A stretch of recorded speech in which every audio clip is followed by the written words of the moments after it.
Is there a way you can avoid failing on Amazon in the Middle East?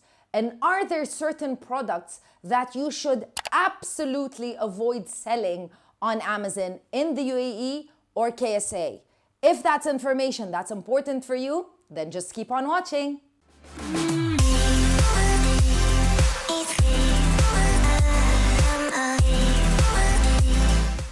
You know, in product research, we focus on finding the right products to sell on Amazon in the Middle East. But are there some important products that you should absolutely avoid because they are high-risk products?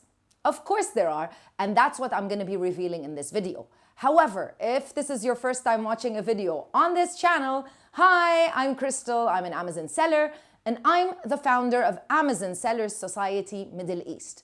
The reason why I'm doing this video is because we've recently launched a course that's dedicated to low-risk product research, basically taking you step by step into all the necessary phases of finding low-risk products to sell successfully on Amazon in the UAE and Amazon in KSA, so Amazon in the Middle East. If you want to learn more about that course and how you can access it, you can become a member of Amazon Sellers Society. I will leave the link in the description box below, or you can always visit our website, www.assmiddleeast.org. Let's jump straight into it. Why am I saying low-risk products, high-risk products?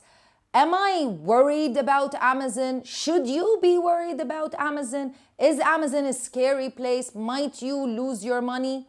Absolutely not. If you know how this business goes, you're gonna succeed on Amazon in the Middle East. But you know, online business emulates real business, real brick and mortar business. And if you study business history and you study how brands work in real life, by real life I mean not online, you will find that brands normally, when they want to roll out or launch a product, they rarely launch a product worldwide. As big as the brands are, I'm talking about Nike, Coca-Cola, Pepsi, these huge brands, they rarely, if ever, roll out the same product at the same time worldwide. What they normally do is they decide on a test market or a test region or a test country rather. They launch that product in that particular area and study the reaction of customers. If they find that the product is successful and if it can be duplicated in other marketplaces, that's what they're gonna do. They're gonna launch it everywhere. And that's why, if you think of it, when you travel to different locations, you do tend to find products in your favorite stores that you don't find in the region that you live. And that's because these brands study different marketplaces and try to reduce the risk as much as possible. That's exactly what we want to do on Amazon as well.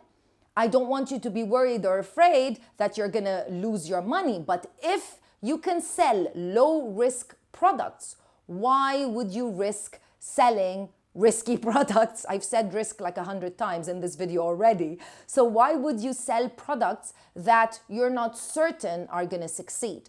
The best thing is to find low-risk products and launch them in a low-risk way, basically making sure that you don't lose all your money and learning a little bit more about what the market is saying about your product. Let's jump into the first product. The product that I would say you need to avoid, or products, are everyday household essentials, such as coffee filters or table napkins, or those are the types of commodities. They're, rather than everyday household items, they're commodities. When you want to sell tissue napkins, you need to have a really unique design, like maybe with summer leaves and something very, very different in order to differentiate yourself. It could be eco-friendly, eco-packaging. If you're selling plastic knives and forks, they need to be different. They need to be something different that stands out. If not, if you're selling the same exact thing like everybody else, remember, you're not only competing with people on Amazon, you're also competing with people offline, because these are products that, customers purchase from anywhere and everywhere. So it's gonna be basically all about the price. If you're selling an everyday plastic knife and fork, not that anybody is selling those anymore, but if you intend to do that, you have to be weary of the fact that this is a high-risk product, because not only are you competing with people on price on Amazon itself, you're also competing with people offline, such as major retail stores and supermarkets, because this is an everyday product. Try to avoid these products.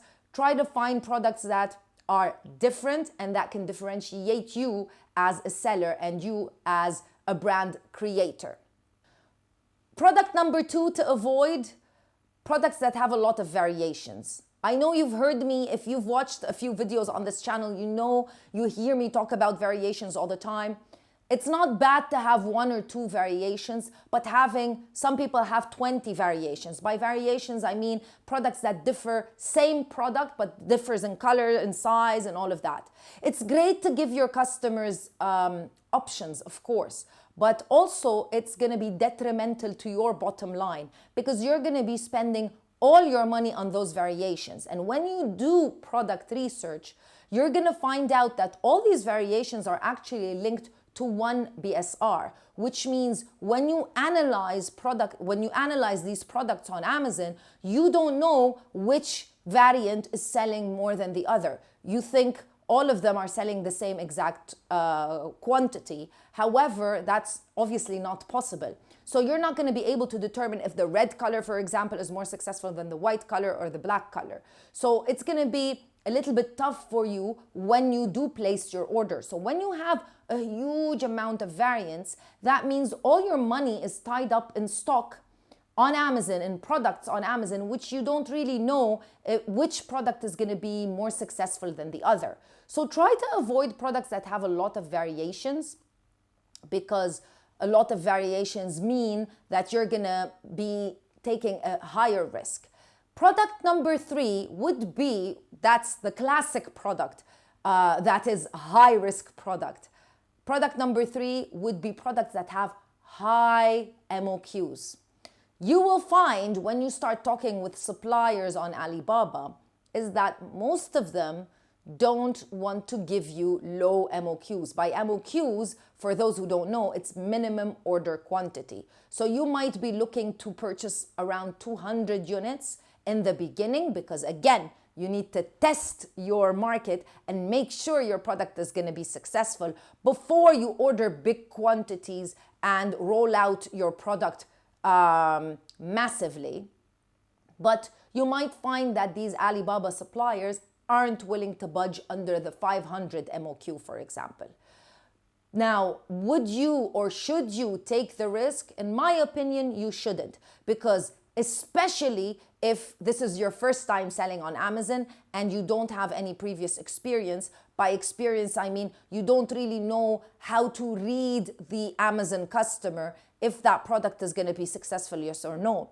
So that would be a high risk. Why risk that much money on a product that you don't know is going to be successful? Rather than buying 500 units of one product, why not buy 100 units of 5 different products in 5 different niches, 5 different categories, and seeing which one does best and which one you want to move forward with, rather than tying up all your capital in one particular product. Not that 500 units is a scary number. Again, it's not about being worried whether you can or you can't sell them. There are so many tips and tricks that you can implement in order to sell that product, but we want it to be a hot commodity. We want to make sure that there's no issues with people when they do purchase that product. That's why ordering a small MOQ is smart in the beginning, just in order to see how customers actually react to that particular product.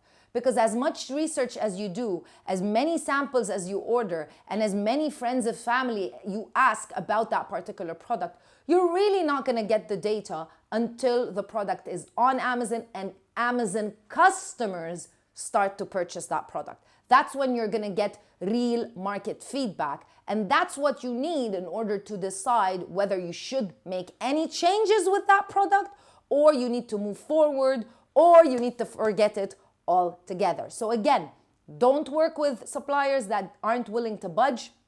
It's their problem. In the end, you're the customer to that supplier. So you need to make sure that they communicate well with you and they're kind of flexible. If they're not, then you probably should not be working with them and you should find another supplier. If you're not able to find another supplier, then just find another product. Again, if you're interested in becoming a member of Amazon Sellers Society Middle East and you want to learn all about low-risk product research on Amazon in the Middle East, all you need to do is find the link in the description box below or log on to our website, www.assmiddleeast.org. I'll see you in another video with more information. Bye.